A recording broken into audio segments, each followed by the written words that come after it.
Hope I didn't overdress. That's right.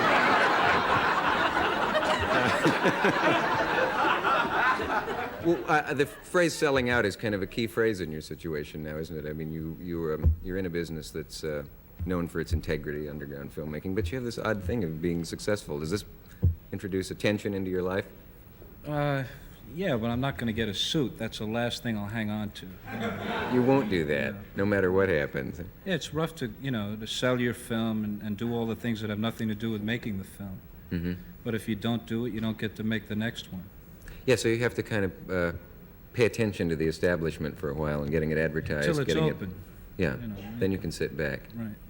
Couldn't you get a guy to do those things for you, if it's odious to you to have to deal with exhibitors and all those people? Well, they have people doing it on this film. Oh, they do? I don't trust a lot of them. Yeah, it's a problem. How does a guy, what are you a refugee from into underground filmmaking? Most people leave something to do it.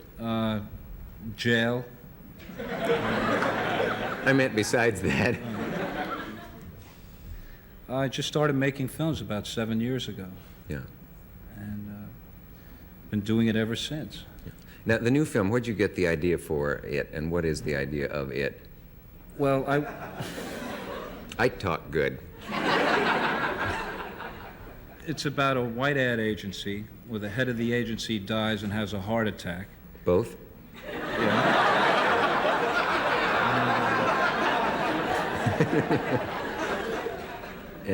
And he, his board of executives take his rings and his watches and so forth, and they have to vote in a new chairman of the board. An ad agency. Right. Yeah.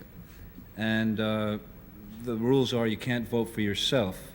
So they all vote for the one black guy in the agency, thinking nobody else will vote for him, and he's elected. Uh-huh. And he goes up to the head of the table and he says, the changes I'm going to make will be minimal.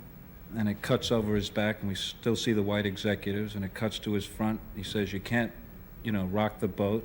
You got to sink the boat. And it cuts over his back, and there's 40 black people sitting there, and the movie starts. Oh, I see. I hear the film is really funny. The people who've seen it, I would say that anyway, even if I hadn't, because I sell out myself occasionally. But I really do. The film's more than funny. Do you? But it has some sting in it, too, about, advertising and commercials and hyping and just what I'm doing right now. Mm-hmm. Do you feel a little compromised by being here on a network television show and having to talk about it? No, because I know if the film doesn't open and it doesn't do well, I won't get to make another one, Right. So you'll have gotten your comeuppance. Right. How do you get money for an underground film? It takes a lot of money to make any kind of film. Well, my agent found this guy roaming the halls up at William Morris, and they hooked him on in and spoke to him about, I guess he didn't have enough money to make the kind of films they're usually doing. Mm-hmm. And we got together, and he put his money where his mouth was, and we made the movie. Yeah. One of the William Morris hall roamers. Yeah. Gee. Hey, I wonder how that happened to happen, because it's odd for someone, say, as commercially oriented as one would think an agent would be to take a chance on.